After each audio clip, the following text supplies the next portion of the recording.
The e-resource of this episode is Flipster. Popular magazines for adults and kids are just a click away with Flipster. Enjoy a curated selection of newsstand favorites such as Bloomberg Businessweek, Food and Wine, People, Sports Illustrated, and Time.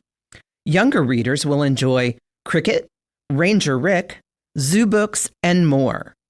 Find current and back issues, unlimited access, no checkouts required.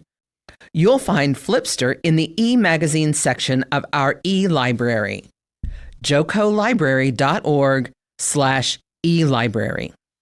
It's a cozy fantasy. I know listeners at home can't see the cover, but the cover's really quirky with a gingerbread man and a scowl on his face holding a dagger.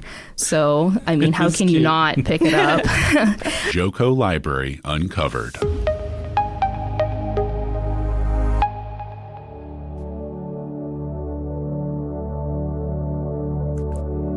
Give yourself a moment. Pause. Accept the gift of serenity. Take a short break and relax. Close your eyes if you'd like. Or fix your focus on a single point in the distance. Clear your mind. If thoughts pop up, don't fight them and let them float away. Think about your breathing. Feel the air entering through your nose as you inhale.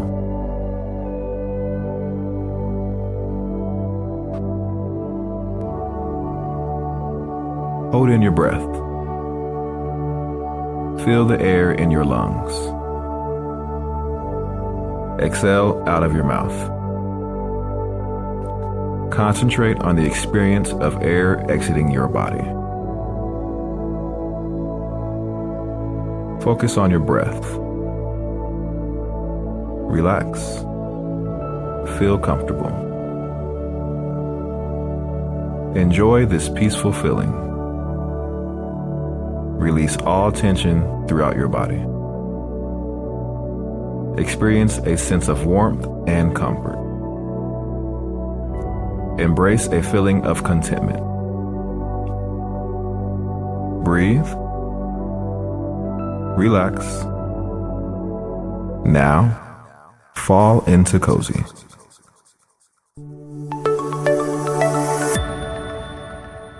And welcome back to the Joco Library Uncovered podcast. This is the second of our quarterly episodes this year, and our theme today is Fall into Cozy. So for those of you that listened to our first episode, you may be missing Greg today. He is out, but fear not. I, your regular co-host Charles, will be stepping up to lead our discussion today into all the cozy materials you can find at your library. Thankfully, though, I am not alone today. I have a couple of great guests here to help provide their recommendations. Why don't you both introduce yourselves and what branches you're from? Hi, Charles. My name is Piepie, and I am from Monticello. Welcome. And my name is Allie, and I work at the Corinth branch of the libraries. Well, welcome, and welcome back, Piepie. I know you've been on some of our previous discussions here, so glad to have you both here today for this Fall into Cozy episode. For that topic, I did want to start today briefly talking through our theme and what kinds of things you each looked at when you built your recommendations, since that's Fall into Cozy is kind of a broad concept. Cozy can mean a lot of different things. Allie, why don't we start with you? What did you look at when you were building your list? So to me, like you said, cozy means a lot of different things to a lot of different people. Some people find coziness in food or, how you decorate your surroundings. Mm-hmm. And then there's definitely lots of books that have cozy factors to them. Yeah. I kind of started with just searching and seeing what people considered to be cozy, and found lots of good fiction books, and then also found some books that are literally about, I have one book on my list that is just called Cozy. Some like how-to books of how to make your life more cozy. To me, when I think of cozy, I think of activities like crocheting or things I can do on the couch, sitting with my dogs on a rainy day, that kind of thing. Kind of those crafty type. Yes, exactly. And then definitely finding a great book and curling up with it is absolutely a cozy activity for me too. Very cool. Piepie, how about you? How did you approach this list? I agree with what Allie said. Foodie fiction is definitely a favorite genre of mine. So a couple of books on my list are related to food and baking. Those are definitely cozy reads for me. Just familiar, friendly, slow type of reads, gentle reads, things you don't really have to think about, whether that's, a familiar video game or just some nice music playing in the background. That's kind of what I wanted to gear this discussion towards. Yeah. And I think we did that. We found some great stuff, and we can't wait to talk about it.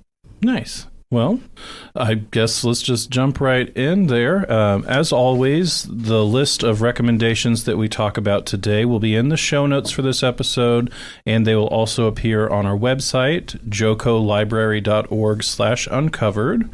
So, Piepie, why don't you kick us off with our first cozy pick? Okay, I'm very excited about this first one. It is Community Board by Tara Conklin. My friend Marianne recommended it to me, so shout out Marianne.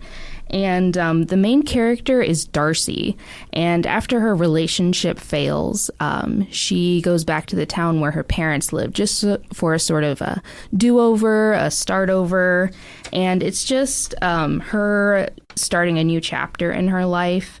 She goes to her parents' home, like I said, and she discovers that they're not there. They have moved and they have not told her. So she becomes a sort of hermit, and she spends about a month eating canned food in their house and just feeling really sorry for herself. But she comes to realize that there's a community out there, and she starts leaving her house, for one, and branching out and making friends. Her first career is a sort of pet detective. She ends up getting involved looking for people's lost pets. And I'm a big animal lover. And so that those scenes were very funny to me. Very cozy, I think you'll enjoy them too. Yeah. It's a quick read. It's very quirky, very fun and cozy. It's a great book club pick. Again, Community Board is the title. And definitely just a fun, fall-ish, cozy read. If small towns, quirky characters are your jam, then check this one out. Very cool. Okay, yeah, it sounds like a great pick there. Lots of opportunities for new beginnings and connections there. Definitely, yeah. It was fun. I thought it was a quick read. I read it really fast. So cool. Oh. All right. And Allie, how about your first pick? Yeah. So, and I'm realizing how similar some of our picks are. So my first pick is called The Kamogawa Food Detectives by Hisashi Kashiwai. This was translated from Japanese, and it was a bestseller in Japan. The author is from Kyoto and grew up in Kyoto and worked as a dentist. So that was kind of interesting that, this author kind of had another life as a dentist as well. Yeah, came to writing after a separate career. Awesome. Yeah. So this book is set in present day Kyoto, Japan. Just like the book that Piepie talked about, it was a super quick read, and especially because it's kind of set up in sections. So they're chapters, but they're kind of discrete. They don't really follow a chronological order or anything like that. You don't have to read them in order, but there are 6 chapters, and each one is named after the food that they're going to be talking about. So like chapter 2 is beef stew, chapter 4 is tonkatsu for the ramen, and this book is set in present-day Kyoto, Japan. And it features a father-daughter duo who own a restaurant that's very hole in the wall, hard to find, but Another service that they provide is that they recreate specific dishes that customers describe from years or decades before. So, for example, a customer might come in, they see an ad, a very cryptic ad in the newspaper or a magazine that says food detectives, and they come in and they say, here's what I remember from 30 years ago, this dish that my mother created, and this was really a big part of my childhood. Let me tell you what I know about it. Can you figure out exactly how she made it? Can you make it for me? So if food is a cozy factor for you, then this is definitely a book for you. Yeah. Like food and nostalgia, it sounds like. Yes, a little bit of mystery, and it's interesting. I expected it to kind of go through the process that the father and the daughter went through to find the food, but really it's kind of, you get more of the customer perspective from it. So you see when the customer comes in and describes their dish, and then the next thing you read about is when the customer comes back in 2 weeks, and the restaurant, the father-daughter detectives, they are describing how they figured it out and what the dish is. And so it's very different, very fun, easy read, very wholesome and cute. Yeah. That sounds really good. I'd never heard of it, so I'm looking forward to picking that up. Yeah, it's a good one. Very cool. Okay, well, let's keep this going here with Piepie's next selection. Okay, my second pick is A Wizard's Guide to Defensive Baking. I mean, I feel like we're all seeing a theme here. The main character is 14-year-old Mona, and she finds a dead girl in the bakery where she works. The bakery is owned by her aunt, but that doesn't stop this, chain of events. Mona is accused of the murder. It's a cozy fantasy. I know listeners at home can't see the cover, but the cover is really quirky with a gingerbread man and a scowl on his face holding a dagger. So, I mean, how can you not pick it up? It's a cozy fantasy. It's for fans of Travis Baldree. He wrote Legends and Lattes, and I believe Bookshops and Bone Dust, that sort of type of genre. Those ones are really popular right now. now. Yeah, definitely having a moment. I was flipping through. It's on my TBR. The first chapter just hooks you right away. I mean, a murder, a dead body in a bakery. I mean, come on. So this book is about becoming a hero because you are needed, stepping up to the plate. It looks delicious and whimsical. Again, very much cozy. And it's on my TBR. Like I said, I can't wait to get to it. Very cool. Yeah, that sounds like a great selection there. Kind of magical, fantastical elements, but still some of those like warm, cozy baking. And definitely, yeah. Those kinds of things. Cool. All right.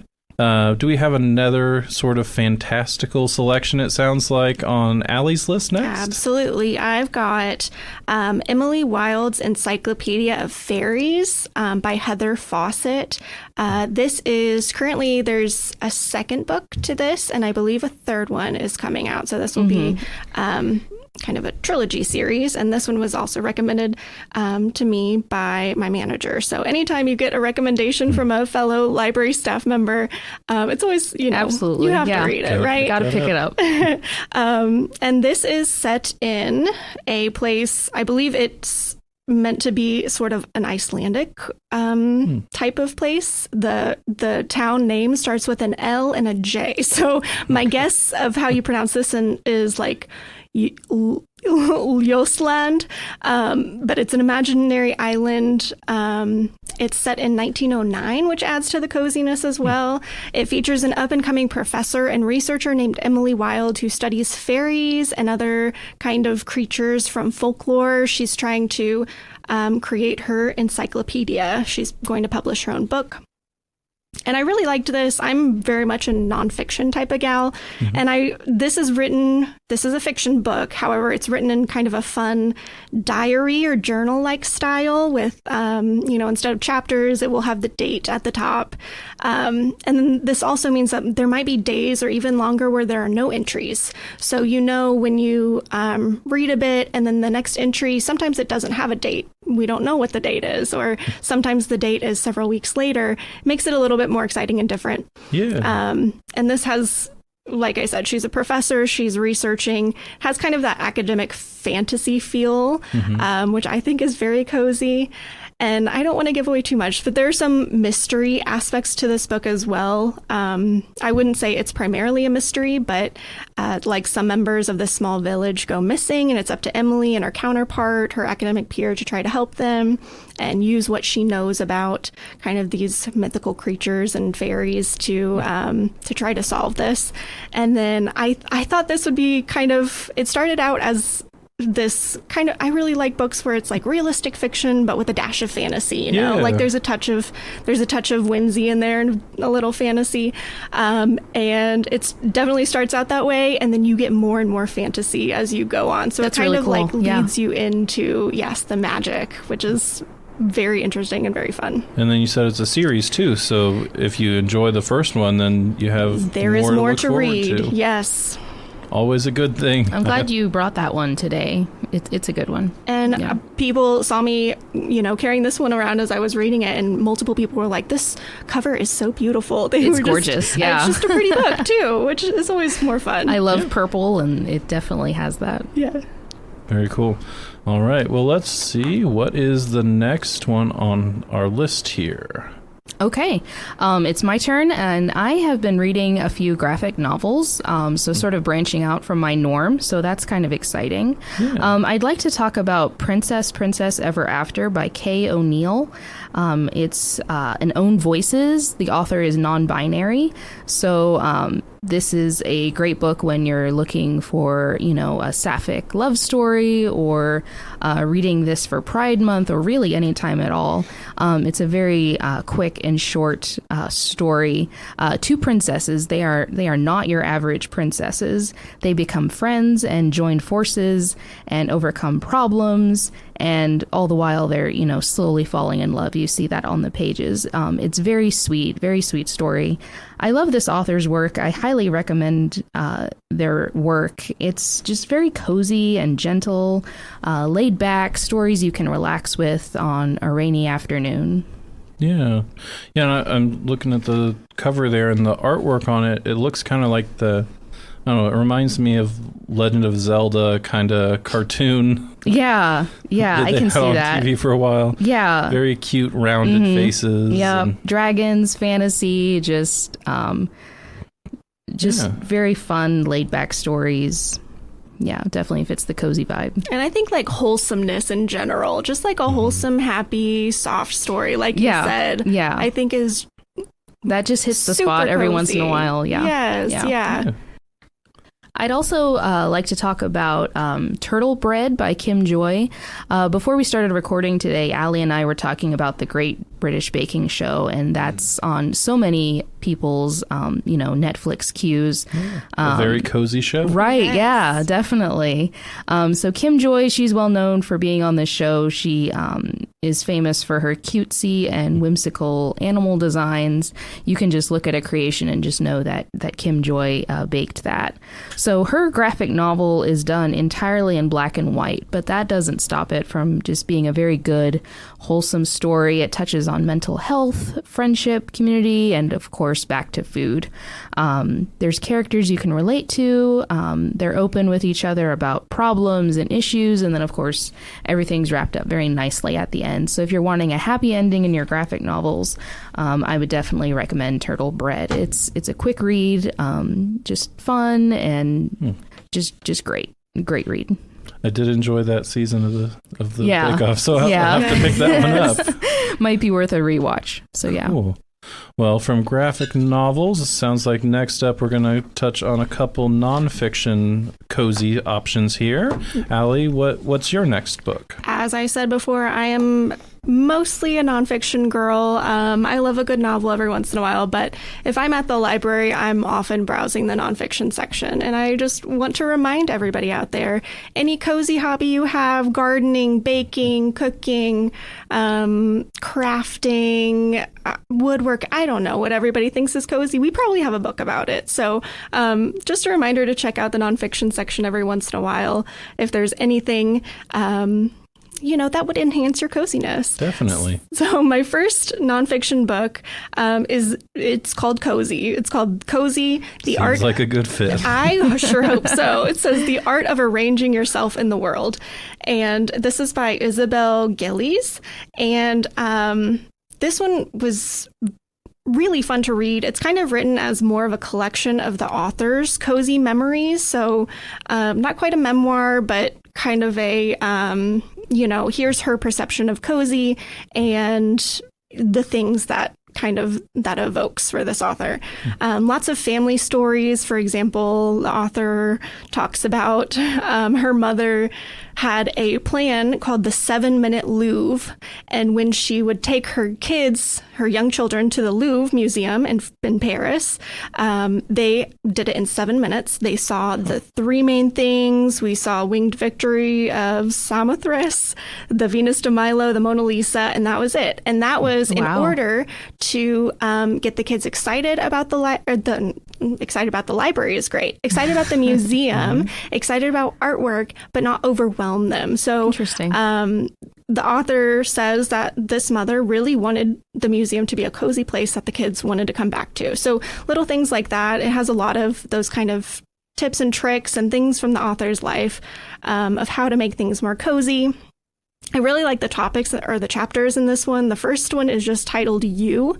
And the author kind of makes the argument that anything can be cozy. For example, she says that she loves mailboxes, like the blue rounded mailboxes. Okay. And says, in my 20s, I found that I adored mailboxes. Every solid, hardworking dark blue receptacle sends small ripples of serenity through me. I hope all this email never does away with them. So kind of just talking, it was super sweet. Just talking about how you can make anything cozy, find something that you really like, something little that you might see every day, and just let it bring good vibes to you every time you see it. Sparking joy for sure. Yeah, absolutely. There's other sections, like part 2 is heritage. And then we have home, like making the bed, the kitchen, clothes, and then even more specific things like postcards the author touches on. We have a part that's neck of the woods, including weather and nature. One part about travel and how to create a cozy travel plan, and keeping in mind specific factors like if there's a time change, jet lag might put a damper on your coziness for that. That's a good point. For that trip. And then part 5 was kind of a heavier one called When It Feels Hard. So there are sections called Hospital and how to find coziness when things are difficult. And then I really liked at the end of this book, there was a recipe index for things like applesauce, fried shrimp, stew, muffins, banana bread, and things like that. So Okay. So some back to that cooking and yes, yeah, and nostalgia within that memoir kind of vibe. That's cool. And you have another one there, it looks like. And then this book is called Escape into Cottagecore, Embrace Cozy Countryside Comfort in Your Everyday. So cottagecore is, to me, like the ultimate cozy lifestyle.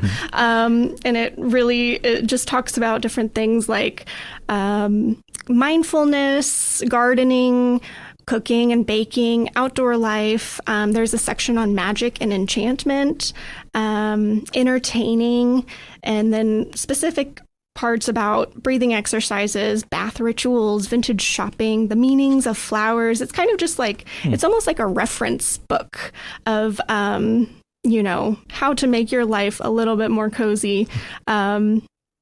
And then I noticed the home and garden and baking sections have tips for photography at the end of each of those sections, so you can document your coziness as well. Yeah. I like the checklists, like cottagecore interior checklists that includes things like that you should maybe consider having in your house, like needlework, cushion covers, porcelain. My favorite was porcelain ornaments such as Staffordshire dogs, fairy lights, vintage books, things like that. And then the end of the book has a journal section with simple reflection questions, such as what are your favorite flowers or plants and what draws you to them? Describe a time when you felt truly at peace. And while we ask you to never write in your library books, these could be fun, either thought prompts or journal prompts for your separate journal. I like that. Yeah. Yeah, that was pretty fun. Yeah, really sounds like both of those really connect to like getting people to think about what is cozy to them and not just like this is what cozy means. They're trying to share and encourage that. Yes. Different definitions of cozy for sure. Right. Yeah. Nice. Well, I think, Piepie, you have one more pick on your list? Yes, and I'm very excited about this one. What says cozy more than our favorite classic Disney films? I discovered a CD in our Johnson County Library collection called Disney Goes Classical. It's by the Royal Philharmonic Orchestra, and it's our favorite well-known Disney songs, but set in a classical style. So that classic twist. There's everything from Mary Poppins to Pocahontas to The Princess and the Frog. Most are instrumental. They're just really beautiful, and it's fun to have it playing in the background while you're driving or doing stuff around the house. It's just very light and definitely cozy vibes. So I encourage you to check it out if you're a Disney lover. For sure, yeah. I know I will probably be checking that one out too. I love classical music. And yeah, it's a really good album. Again, most of it is instrumental, but it's just a really nice backdrop for a rainy afternoon. Cool. And then, Allie, you brought something a little bit different. I think first time on the podcast here. Oh, awesome. I love it. Somebody talking about, is it video games? Yes. Yeah. Another reminder to everybody, you can check out video games from your Johnson County Library. And I really love it because a lot of games you might play for a little bit. Maybe you decide it's not for you. You can, return it. Mm-hmm. You haven't spent that price tag on that game that you set aside after just a little while. So we have some great games in our collection, and I've divided them into 3 different sections. The first section is called Definitely Cozy, and that includes things like Garden Simulator, Harvest Moon games, Stardew Valley, Animal Crossing, Hogwarts Legacy, and Grow, Song of the Evertree. These are definitely cozy. These are some of the great cozy games, and cozy games really have kind of having a moment. You can search and find forums and lists and everything of cozy games all over the internet if you're interested in those. And then the second group I call Cozy ? And these are games that maybe at first glance don't seem very cozy. However, the style of playing, the way you play it might be a little bit cozier. One game called Cult of the Lamb is about like cults, but cute graphics and fun gameplay. Luigi's Mansion 3, I have heard, is a great cozy game. I have not personally tried it, but that is on my list. And then Legend of Zelda, many game, but Breath of the Wild, Tears of the Kingdom, the way I play it at least is incredibly cozy. Just adventuring, gathering things, riding your horse around, just peak coziness. Definitely. And then my third section, or my third category, is called Cozy Couch Co-ops. If you have a friend over, or if you want to play with your partner and just have a cozy little get together, we have Untitled Goose Game, which is a hilarious and very cozy, kind of a little bit puzzle, a little bit just like causing chaos type of game. That's very fun. And then we have a game called Snipper Clips, and that is a game, it's again, kind of like a puzzle game that you play with another person. And as long as nobody's too super competitive or, kind of high energy and very, very determined to get things exactly right, as long as, you're just having a fun time and, playing for fun, then I think co-op games can be super cozy as well. Yeah, for sure. That is a great list. That is a great collection. We have a lot of awesome games. So glad to hear that. Yeah, yes. Something for everybody. Yeah. Very cool. Well, as fun as this discussion has been, I think we are about out of time. Before we leave, though, I do want to throw in a suggestion of my own on a cozy, this one's going to be a cozy show. So I personally rarely reread books or rewatch shows. I get so many recommendations from my I hear colleagues you, yeah. that it's like that list is always there of like, oh, gotta read something new because otherwise that'll never get through that list. But the sitcom Parks and Recreation is an exception to that for me. The characters in there are sweet and quirky, and the storylines are funny and often very cute. And I just appreciate that show quite a bit. And if you're in the mood for something cozy, you can check out the seasons on DVD through the library. So I want to thank Allie and Piepie for being here today. Thank you both. So much. Thanks for having us. It was so much fun. Yeah, and thank you as well to the listeners out there. So again, if you missed any of the recommendations, they will be in our show notes and on jocolibrary.org/uncovered. Feel free to share this episode with a friend who you think might enjoy it, and tune back in a few months for our next episode, Winter Wonders.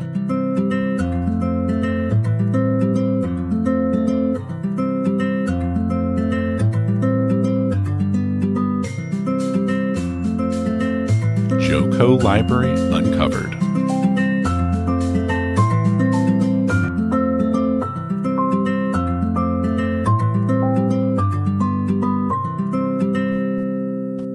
Some of you longtime listeners may remember our episode on hygge, the Danish word for that feeling that you get from taking time away from the outside world to slow down, enjoy life, and just connect with those you hold dear. We started this episode with some relaxation exercises, and I just wanted to leave you with a thought to meditate on as you go about your day. The author Anne Lamott once observed that almost everything will work again if you unplug it for a few minutes, including you.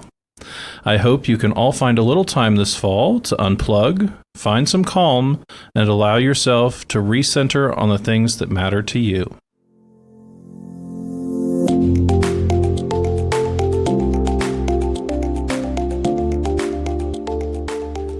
Joco Library Uncovered is a production of Johnson County Library and is recorded at the Central Resource Library in Overland Park, Kansas.